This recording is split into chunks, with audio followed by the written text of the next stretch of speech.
Hello friends, CKD stock market news channel में आप सभी का स्वागत करता हूं। और जैसा कि लोगों की एक्सपेक्टेशन थी, बजट उसके मुताबिक बिल्कुल भी नहीं आया और भाई ताबड़तोड़ तरीके से मार्केट गिरते हुए देखने को मिला। लार्ज कैप की बात करें या मिड कैप की बात करें या स्मॉल कैप की बात करें, कोई भी इंडेक्स पीछे नहीं छूट पाया। अब इंडिया ऑलमोस्ट शेयर मार्केट के अंदर मंदी की तरफ आगे बढ़ सकता है। मंदी विद ड्यू रिस्पेक्ट के शेयर मार्केट में आपको खरीदने का मौका मिल सकता है। अब जो लोग भी म्यूचुअल फंड के अंदर इन्वेस्ट करते हैं तो उन्हें कहाँ ध्यान देना चाहिए?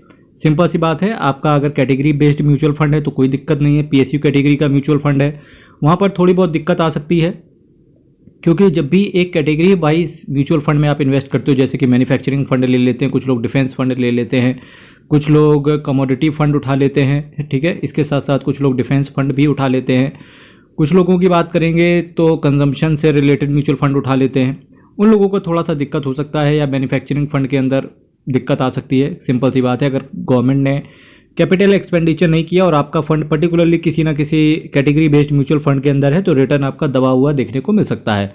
पर जो लोग कैटेगरी बेस्ड म्यूचुअल फंड के अंदर पैसा डालते हैं, जैसे कि small cap, mid cap, large cap, flexi cap, multi cap, hybrid multi asset allocation fund, उनके लिए टेंशन वाली बात नहीं है। जो भी आपको गिरावट देखने को मिल रही है ये शॉर्ट टर्म के लिए ही है। अगर आपका नजरिया 10 से 15 साल का है, जब भी गिरावट में आपको तगड़ा पैनिक देखने को मिल जाए वहां पर आपको लमसम कर देना चाहिए। इस शेयर मार्केट की गिरावट से बिल्कुल ना डरें। शेयर मार्केट के अंदर अगर मैं बात करूं तो बहुत सारे चेंजेस इस बार बजट के अंदर लाए। सबसे पहले न्यू टैक्स रिजीम में सब चिल्ला रहे हैं, बिल्कुल टैक्स स्लैब के अंदर बदलाव आ गया। कुछ खास बदलाव नहीं किया, 3 लाख तक नील है। 3 लाख से पहले था 3 से 6 लाख तक 5% था, अभी वो 6 से बढ़ा के 7 कर दिया गया। स्लैब रेट के अंदर कोई बदलाव नहीं है, सेम चीज़ें चल रही हैं। इसके साथ साथ कैपिटल गेन टैक्स की बात करेंगे, वहाँ पर दिक्कत भरा है। लॉन्ग टर्म की बात करेंगे, पहले 10% पड़ता था, अब 12.5% पड़ेगा। शॉर्ट टर्म की बात करें, पहले 15% पड़ता था, अब 20% पड़ेगा। शॉर्ट टर्म अगर आपको नहीं पता, अगर आप शेयर मार्केट में कोई भी शेयर या म्यूचुअल फंड 1 साल के अंदर बेच देते हो तो आपका वो शॉर्ट टर्म हो गया। 1 साल के बाद बेच रहे हो तो फिर वो लॉन्ग टर्म हो गया, ठीक है।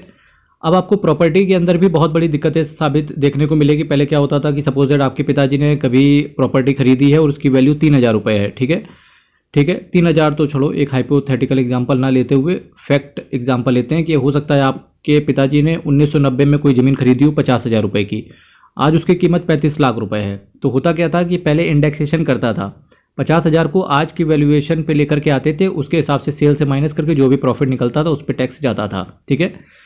अब क्या गवर्नमेंट ने किया है, गवर्नमेंट को अब इससे मतलब नहीं कि आपने पास्ट में कितने में खरीदा। सिंपल सी बात है, आपने आज की डेट पे जितने में बेचा माइनस आपके पिताजी ने जो 50,000 रुपये का बेचा, मल्टीप्लाई बाई 12.50%, सीधा सीधा 12.5% टैक्स लगा दिया है। कोई टैक्स के अंदर आप अब एक तरीके से टैक्स प्लानिंग नहीं कर सकते हो। ये गवर्नमेंट ने बहुत गलत किया मेरे हिसाब से। फिर भी अब गवर्नमेंट ने किया है तो मानना ही पड़ेगा एक तरीके से। तो यहाँ पर भी दिक्कत है कि आप कोई भी प्रॉपर्टी अगर आप बेचें तो एक बार टैक्स कंसल्टेंसी जरूर प्राप्त कर लें। तो बहुत सारी चीज़ों को दरकिनार करते हुए हम म्यूचुअल फंड की बात करेंगे कि क्या क्या यहाँ पर है। अब अगर मैं बात करूँ कि किन किन म्यूचुअल फंड्स पर आपकी नज़र होनी चाहिए, तो सबसे बात करेंगे निपॉन इंडिया स्मॉल कैप। कुछ बेहतरीन म्यूचुअल फंड्स में से एक आता है और इसने ताबड़तोड़ तरीके से रिटर्न भी अपने इन्वेस्टर्स को बना के दिया है। साथ ही साथ आपकी नज़र डिफेंस के जो पीएसयू फंड है वहाँ पर भी नज़र होनी चाहिए, क्योंकि गवर्नमेंट जो डिफेंस के अंदर इन्वेस्टमेंट है वो जारी रखेगी। इसके साथ साथ कमोडिटी या कंजम्पशन फंड का भी अब नया दौर निकल के आ सकता है।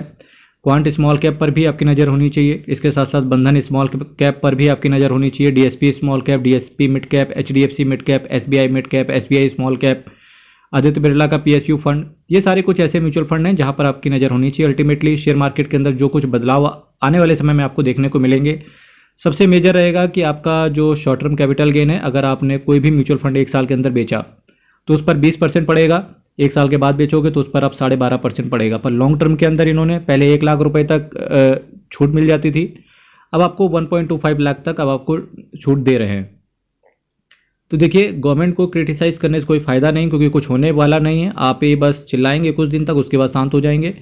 और जो लोग पैसा शेयर मार्केट के अंदर इन्वेस्टमेंट करना चाहते हैं, अगर शेयर मार्केट में आपको गिरावट तगड़ी देखने को मिल जाए तो वहाँ पर डेफिनेटली आपको लमसम करने की चेष्टा या लमसम की तरफ आगे बढ़ना चाहिए, क्योंकि इंडिया की ग्रोथ स्टोरी बहुत आगे जाने वाली है। यही चीज़ें आपको 12.5%, 20%, 15% आगे चल के दुनिया या इंडिया यूज टू हो जाएगा। और जब यूज टू हो जाएगा तो चीज़ें ऐसे ही आगे बढ़ेंगी, ठीक है।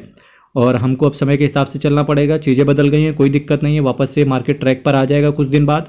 और जब वापस से ट्रैक पर आएगा मार्केट तो ग्रोथ स्टोरी आपको आगे देखने को मिलेगी। अल्टीमेटली आपको सिर्फ यही ध्यान देना है कि आपको एसआईपी रोकनी नहीं है, और अगर आप लमसम करने के लिए पैसा डालने के लिए रख रहे थे तो थोड़ा थोड़ा करके पैसा डालते चलो जब भी आपको गिरावट देखने को मिले। मेजर अगर मैं बात करूं तो गिरावट आपको आने वाले समय में डेफिनेटली आने वाले समय में देखने को मिलेगी, तो उस चीज़ के लिए भी आप बिल्कुल तैयार रहना और डरना नहीं है शेयर मार्केट के अंदर। अगर आपका म्यूचुअल फंड नेगेटिव में जा रहा है एटलीस्ट वहाँ पर एसआईपी करें, लमसम करें, उसको एवरेज करने की चेष्टा करें। कौन से म्यूचुअल फंड में आपको एवरेज करना है इसके लिए अपने एक फाइनेंशियल कंसल्टेंट से जरूर बात कर लेना। चलिए यहीं से विदा लेंगे। आपकी क्या राय है इस बजट को लेकर के तो यहाँ पर रखिएगा। इनकम टैक्स फाइलिंग का सीजन जोर शोर से चल रहा है। अगर अभी तक आपने इनकम टैक्स फाइलिंग नहीं करवाई है तो दिए गए व्हाट्सएप पर आप अधिक जानकारी प्राप्त कर सकते हो और हमारे द्वारा भी ये सर्विसेज आप प्राप्त कर सकते हो।